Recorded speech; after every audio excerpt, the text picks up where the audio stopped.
Okay, hi everyone, bonjour.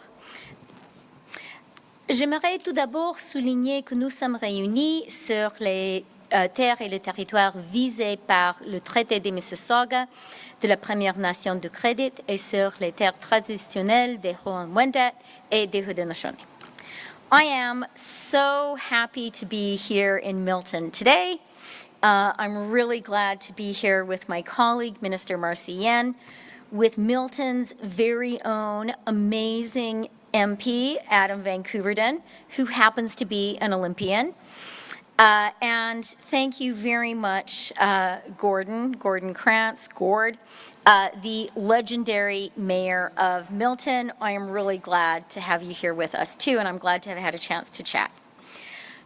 Most of all, though, it is so wonderful to be here with a handful of Team Canada's incredible athletes who will be competing in the upcoming Paris Olympics, who will be proudly wearing our flag, wearing the maple leaf, and competing on our behalf. Could we please give them a round of applause? Yeah. We are very proud of you, and it is such a privilege to have met a few of you and to hear about the incredible hard work and dedication that has gone into your training. And you know we're going to be cheering you on in a few weeks. Our government is delivering fairness for every generation. And our plan includes investing in Canada's athletes, like the amazing athletes who are here with us today. They represent us, they wear the maple leaf, and we are so proud of them. We're so proud of you. That's why I'm so glad that with our 2024 budget, our government is investing in athletes across Canada, whether they're competing at the Olympics and Paralympics or in their local arena. Specifically, we're investing $35 million over 5 years and $7 million a year going forward in the Athlete Assistance Program. The Athlete Assistance Program is such an important resource. It provides direct financial support to over 1,800 Canadian athletes who are trying to balance their incredibly intense training with work or school. This additional funding means more money every month for these athletes to help cover training, living, and school expenses while they are preparing to compete for Canada, to represent us at major sporting events, including the Olympics and Paralympic Games. We're also investing $16 million over 2 years in the Sports Support Program to help sports organizations ensure a safe and inclusive environment for athletes. This includes supporting athletes with injuries and with their mental health. Dans le but de protéger nos athlètes, notre gouvernement a investi 10,6 millions de dollars dans la Commission sur l'avenir du sport au Canada. La commission a été lancée en mai afin de recueillir les commentaires de la communauté sportive et de formuler des recommandations sur des mesures concrètes et efficace pour améliorer la sécurité dans le sport, afin que nos athlètes vivent des expériences sûres et positives. Finally, to make sports more accessible for every generation of Canadians, we're investing $15 million over 2 years to help community sports programs and reduce barriers to participating in sports. It can be expensive to play some sports. Equipment like helmets and skates and hockey sticks can really add up, as so many parents across Canada know. And this funding will help cover some of those costs so everyone can afford to play a sport they love. Nous savons que les athlètes s'entraînent fort et consacrent leur vie à leur sport. Ces investissements permettront aux athlètes canadiens d'exceller dans les années à venir et d'inspirer les futures générations d'athlètes. I'd like to conclude by sharing some good economic news. Last week, Stats Canada reported that the Canadian economy grew 0.3%, showing that the Canadian economy remains resilient. In fact, the Canadian economy grew at an annualized rate of 1.7% in the first quarter of this year. That is stronger than the growth in the United States, and it is the second fastest rate of growth in the G7. The StatsCan flash estimate is for 1.8% annualized growth in the second quarter. Overall, the OECD expects the Canadian economy to see the second fastest rate of growth among the G7 this year, and the fastest growth in 2025, tied only with the United States. And this comes following the encouraging news we've had on interest rates. Last month, the Bank of Canada lowered interest rates, making Canada the first G7 country to do so. Inflation in Canada has now been within the Bank of Canada's target range for 5 months in a row, and wage growth has outpaced inflation for 16 months in a row. Also last month, the International Monetary Fund released its annual Article 4 review of the Canadian economy, and in that statement, the IMF commended Canada's strong fiscal credibility and economic resilience. Plus particulièrement, l'FMI a félicité notre gouvernement d'avoir respecté les objectifs budgétaires que nous avons présentés dans l'énoncé économique de l'OTAN de 2023. Ces objectifs complémentent le point d'ancrage budgétaire de notre gouvernement de réduire le ratio de la dette fédérale au produit intérieur brut à moyen terme. Nous avons respecté tous les objectifs du budget 2024. L'FMI a reconnu que l'économie canadienne semble avoir réalisé un atterrissage en douceur. Ainsi, le Canada a pu éviter une récession et la déchirante hausse du taux de chômage que de nombreuses personnes croyaient inévitable. And today, almost 1.3 million more Canadians are working compared to before the pandemic. After our budget was tabled in April, Moody's and S&P, two of the leading credit ratings agencies, reaffirmed Canada's AAA rating with a stable outlook. These are all powerful economic proof points. They show that Canada's economy is strong and resilient. They show that our economic plan is fiscally responsible. And that really matters because it means that we can afford to make the investments that Canadians need in housing, in making life more affordable, in economic growth, and in our outstanding Canadian athletes, in our Olympians. Our government is acting now, and we're acting with purpose, because we know that Canadians are counting on us. Thank you very much, and I will now hand it over to my dear colleague, Minister Marci Ien. Thank you. Hello, bonjour, merci beaucoup, Chrystia. Mayor Krantz-Gord, it's good to see you, councillors as well. Adam, MP Van Couverden, it is amazing to be here in Milton. Adam called the velodrome earlier the heartbeat of Milton, and it absolutely is. It is. Sport brings us together. It always has. It has a unique power to unite us in good times and in bad. Nelson Mandela knew a thing or two about trying times, and he famously said this. He said, sport has the power to change the world. It has the power to inspire. It has the power to unite people in a way that little else does. It speaks to youth in a language that they understand. Sport can create hope where once there was only despair. Hope.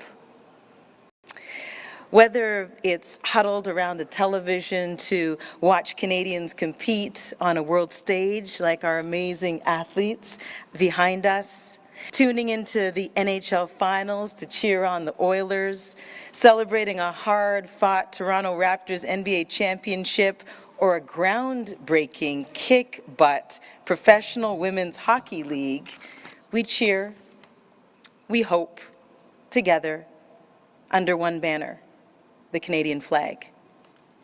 But the road from the playground to the pitch or the field or the rink to the podium can be fraught with all kinds of obstacles, not just for athletes, but for families that support them and for communities that rally behind them.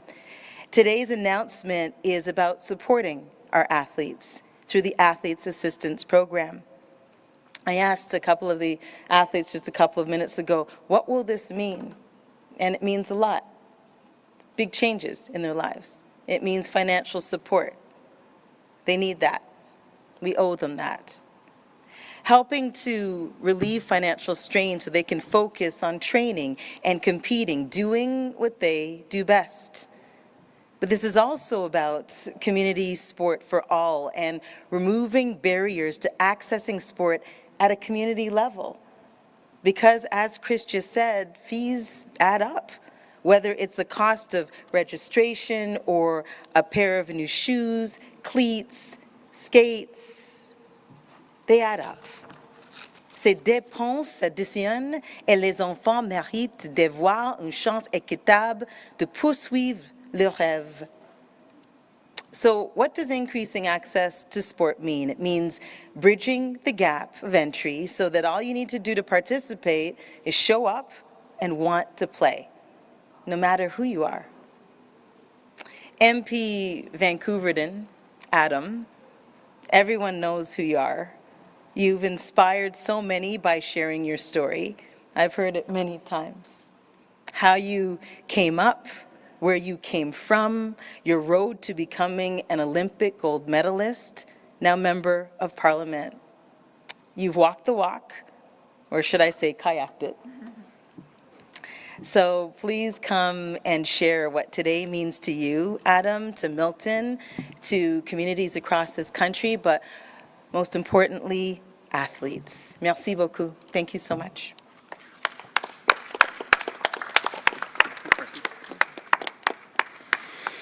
Wow, thanks everybody for being here. Merci d'être ici aujourd'hui, tout le monde. C'est un jour extraordinaire pour des athlètes, pour Canada, et pour notre économie. That's great news. Thank you very much for that update.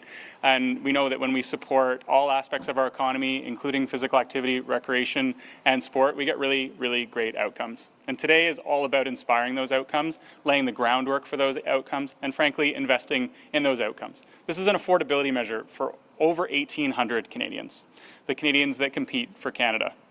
For almost 20 years, I was one of those athletes. I grew up in community housing, just a little bit south of here.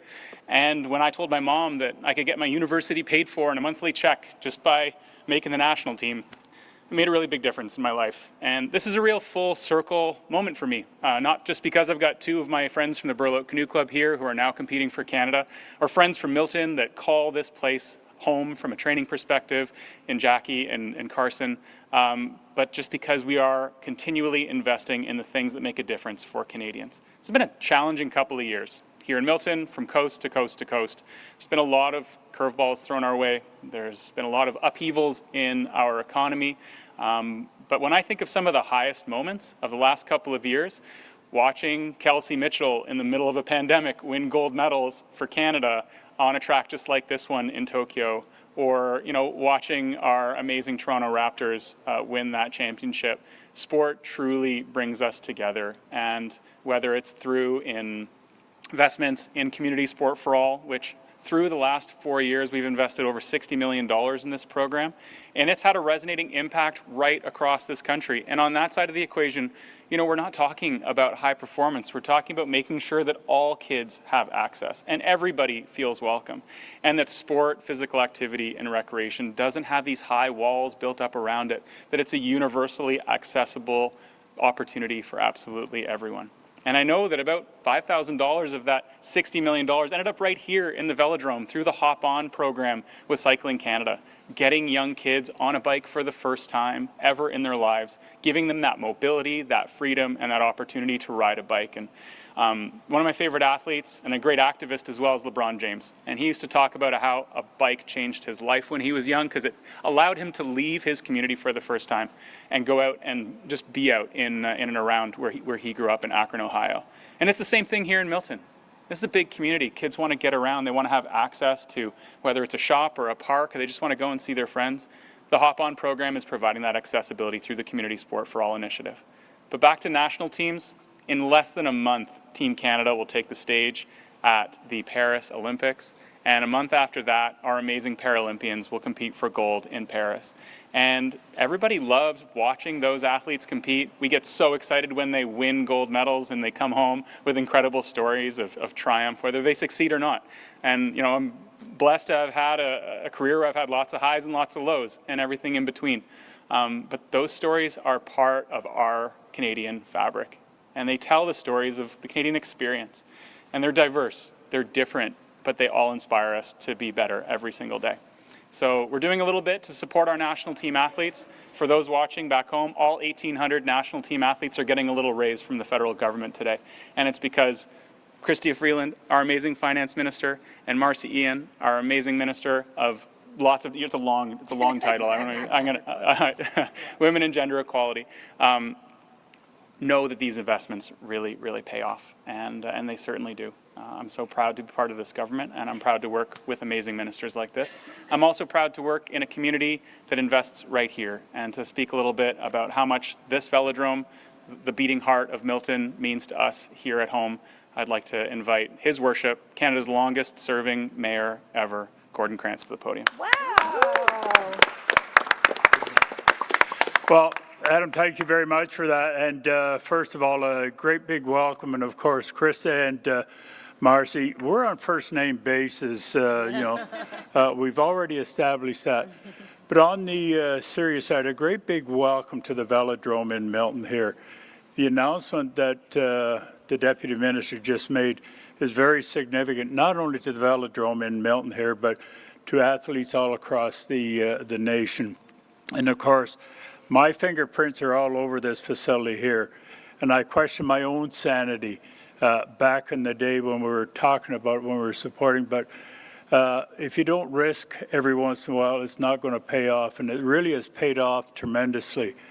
And of course, the young gentleman that I'm about to introduce in just a moment, it's a testament to that. If you buy into supporting sports, it'll come back home to roost. And of course, we've got a bunch of athletes, not only from Milton, the region of Halton, the province of Ontario. They come here to train from internationally and nationally as well to this facility here. So this will just go a long, long way to supporting those young athletes like Carson that's coming up here right now and sharing some of his stories. So welcome, Carson, one of the great athletes.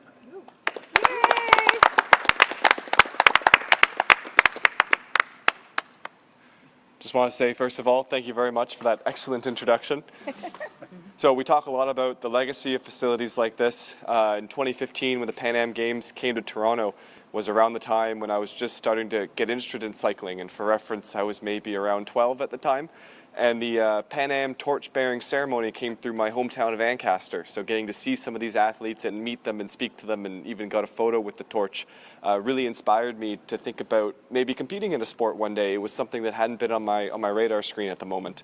And then in 2019, the next consecutive Pan Am Games, I actually knew some of the national team athletes through cycling that were competing, and some of them even came home with medals. And that was a massive inspiration for me, because now, I had been invested in cycling for a couple years, and I got to see firsthand through my friends that I knew in the national team where it could get me. And now I've come full circle. I've been to a Pan Am Games where we won a gold medal, and I'm on my way to Paris this summer to compete in the team pursuit, where hopefully we can follow up with another great result. We've talked a lot about today the AAP support for athletes, and firsthand what this means for me is it means I don't have to make compromises. I don't have to make decisions between getting maybe some of the recovery I need or the equipment I'm required to replace or even just groceries. Less than 2 years ago, I was still competing as a junior cyclist, so that meant mainly local competitions, things within Canada, maybe a trip or two to the States, and very quickly I stepped up to now the international level, racing a full Olympic qualification calendar, which has some added costs to it. You're training twice as much, which means now you're eating twice as much, so just grocery bills goes up. So now to be part of the team and beyond the Olympics, knowing that I have this consistent support month in, a check is arriving, and now knowing that that amount is going to increase, it just gives me, a lot more security to keep doing what I'm doing and put myself in a position to perform at the best at the Olympics this summer and beyond. So that's my 2 cents, and now I'm going to introduce you to my wonderful teammate, Jackie Boyle.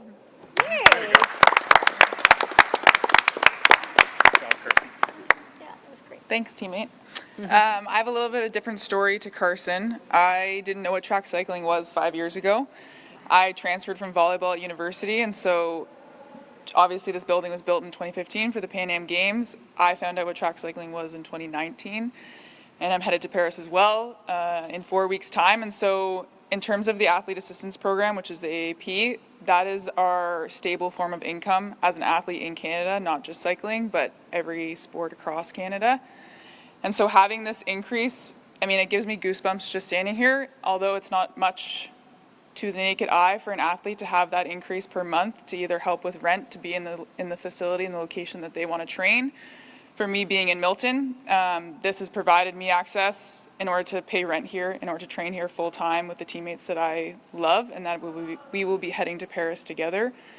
And so it gives me goosebumps to hear this. It's amazing news. And I'm very, very grateful not only to represent Canada, but to be able to have that stable funding so that I can focus on performing versus having a part-time job to cover expenses. So thank you.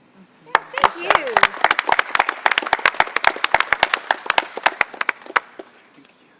You're back. I guess we'll start the media component. There's a microphone just over there for journalists interested in asking questions. It'll be one question, one follow-up. Just state your name and your outlet. Nous passons maintenant à la période de questions. Ce sera une question suivie. Il y a un micro juste là pour les journalistes intéressés. Notez votre nom et votre média. Et pour la question. Hi. Sorry. Laura Stone, Globe and Mail, Deputy Prime Minister. I wanted to ask you, it's our understanding that you hosted some Toronto MPs at your home last night. Can you outline for us how that came about, what they wanted to talk to you about, and how you addressed their concerns about the fallout from the St. Paul's by-election? So I would say that's not entirely accurate. John McKay is the chair of the 416 caucus, and he chaired an in-person meeting of some 416 caucus members. I offered my backyard because it's in a central location. So we did have a meeting. John chaired it. I think it was a really, really valuable opportunity for us to talk with each other, to talk about the results of the by-election, to talk about what they mean, to talk about hearing what Canadians are telling us, and to talk about working really, really hard to do a better job of delivering for Canadians on the things that they need, on housing, on affordability, on economic growth, and doing it all in a fiscally responsible way so that interest rates can continue to come down. Excuse me, and can you address the calls for change that are coming from some prominent Liberals who say, following that by-election, something significant needs to happen? The leader needs to change, some sort of policy development needs to happen. There needs to be a symbol that the party is listening to the results, and there has to be a reaction to that. Do you think that that your government needs to make a significant change here? The Prime Minister has my full support. I know he has the full support of Cabinet, and I know he has the full support of the vast, vast majority of Liberal MPs. The people of Toronto St. Paul's did send us a message, and it is absolutely incumbent on us to hear that message. That message was, things are hard. Life is really challenging right now, and you, our government, need to do a better job delivering for us on the things that matter in our lives. You need to do a better job making life easier for us. And I think we are collectively absolutely committed to doing that. We are committed to delivering on housing, getting more homes built faster in Toronto, in Milton, across the country. We are committed to delivering on making life more affordable for Canadians. We're talking today about making life more affordable for our brilliant Olympian athletes, but we also need to make life more affordable for families with kids, with things like early learning and childcare. We need to make life more affordable by delivering dental care, by delivering pharmacare. We need to do that. We need to make life better for Canadians by delivering economic growth, by investing in jobs and growth. And we need to do it all in a fiscally responsible way so that interest rates can come down, because we recognize that interest rates have started to come down. That is really good news. But high interest rates are still a real burden on people across the country. So, yeah, Canadians, people in Toronto, St. Paul's, they sent us a message. They said, work harder, deliver for us. Things are hard for us. We expect you to work hard and deliver results and make things easier. And that's what we are totally committed to doing. Next question. Prochaine question. Kurt Brownridge, Global News, also for the Deputy Prime Minister. And if you could approach the podium again and just make sure my framing is okay here. I appreciate it. How concerned are you about U.S. retaliation on Canadian companies due to the digital services tax? Thank you for the question. And I think it's worth starting by being very, very clear that Canada's preference is and always has been a multilateral solution on the DST, a multilateral agreement around Pillar 1. Canada also has been and continues to be engaged in bilateral conversations with the United States about a win-win outcome for our two countries, which are so closely connected. When it comes to the DST, Canada has played a big role, and we as a country made a big sacrifice in the work towards a multilateral solution. And we made that sacrifice by agreeing to pause our DST. We committed to doing that until the end of 2023 because there was an international commitment to get Pillar 1 done by then. That didn't happen. And we didn't get Pillar 1 done by the end of June either. And it was simply not reasonable, not fair for Canada to indefinitely put our own measures on hold. I think it's also really important for Canadians to understand that a number of other countries have a DST in place right now, and they have had a DST in place for a number of years with no retaliation. Those countries include our G7 allies and partners, the UK, France, and Italy. And as Canada's finance minister and as Canada's deputy prime minister, I can't accept Canada permanently being in a discriminated position. I can't accept Canada permanently or indefinitely being in a worse position from our allies. So that's why Canada needed to move forward. And then just in closing and addressing sort of the nub of your question, we have acted collaboratively at all times. We have been and continue to work really hard to achieve a multilateral solution. We have specifically been working very hard and very collaboratively with the U.S., and I am confident that a win-win outcome, a negotiated win-win outcome for Canada and the U.S. is absolutely possible. And we've been very clear with the U.S., with our multilateral partners about Canada's position and where Canada would need to go absent a multilateral deal. And then just finally, on the question of retaliation, we really believe a win-win outcome is possible. We believe that the way to achieve that is to negotiate in good faith, to negotiate creatively with our multilateral partners and with the U.S., and also to be strong. Thank you. And a quick follow-up from our Ottawa Bureau. Your party is 20 points down in the polls, and you've lost one of the safest Liberal seats in the city you've represented, largely due to voters' concerns around the cost of living and their finances. Can you explain why you should stay on as finance minister? Well, that's a choice for the Prime Minister, of course. But what I will say is there was definitely a clear message from the voters of Toronto, St. Paul's. And I think it's really important for our government to hear that message and to act on that message.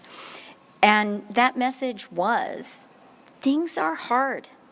Life is hard. You, as the government, need to act and deliver to make life easier for us.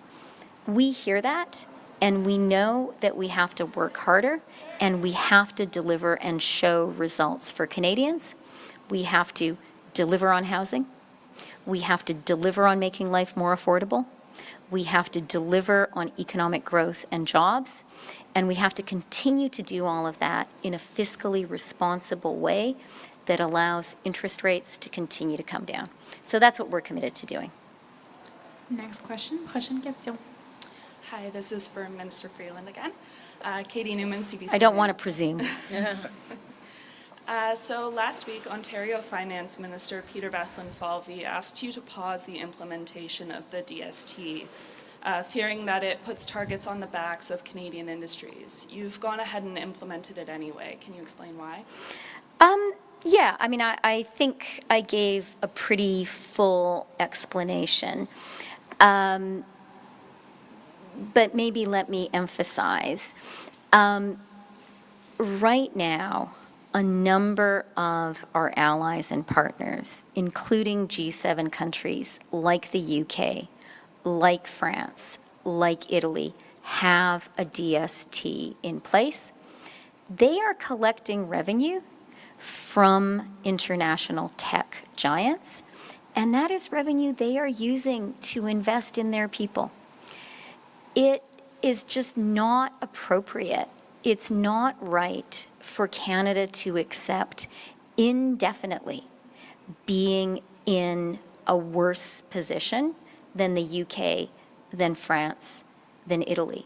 It's just not okay. There's no justification for that.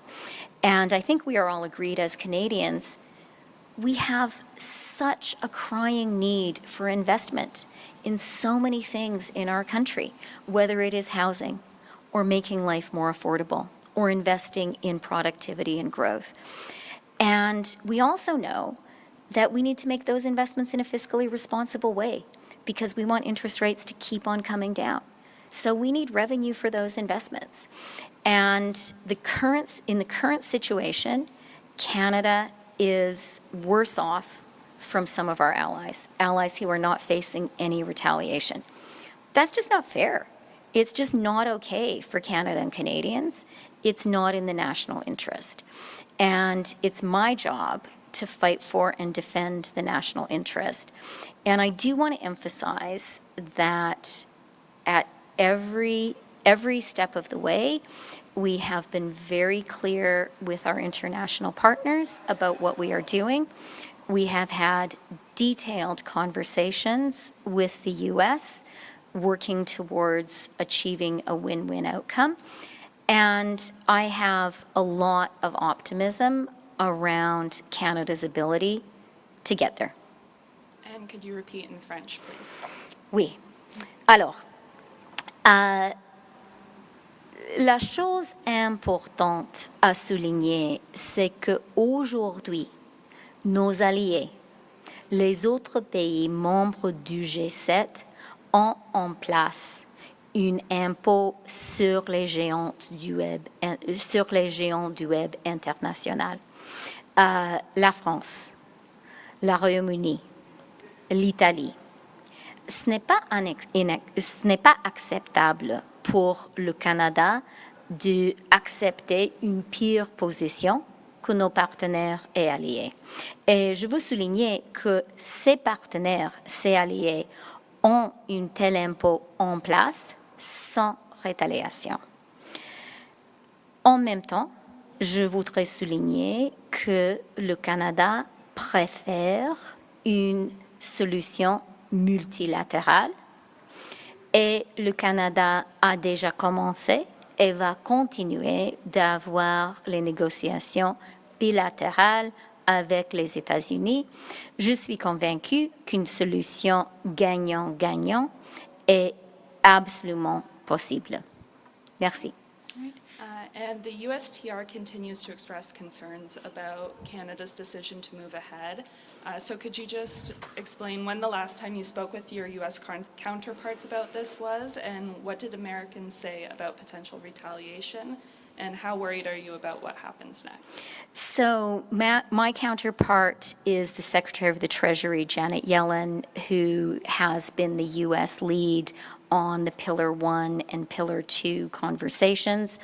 I had supper with her about 10 days ago.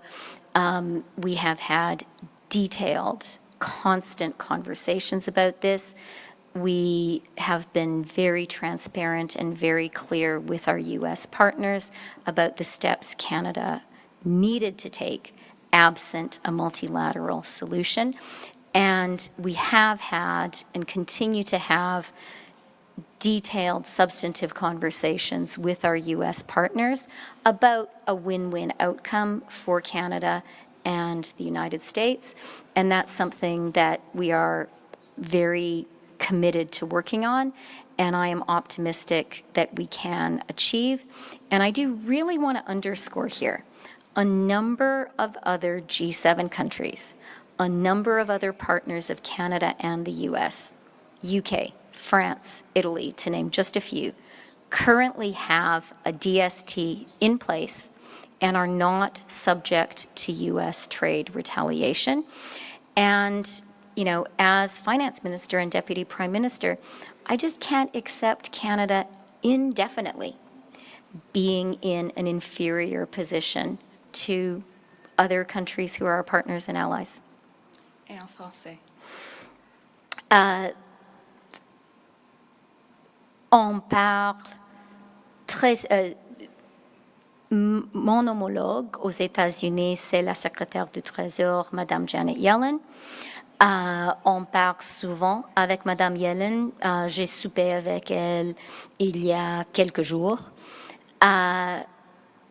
On était très clair et très transparent avec nos alliés et nos partenaires au niveau multilatéral d'OCDE et aussi avec nos partenaires aux États-Unis concernant la position du Canada.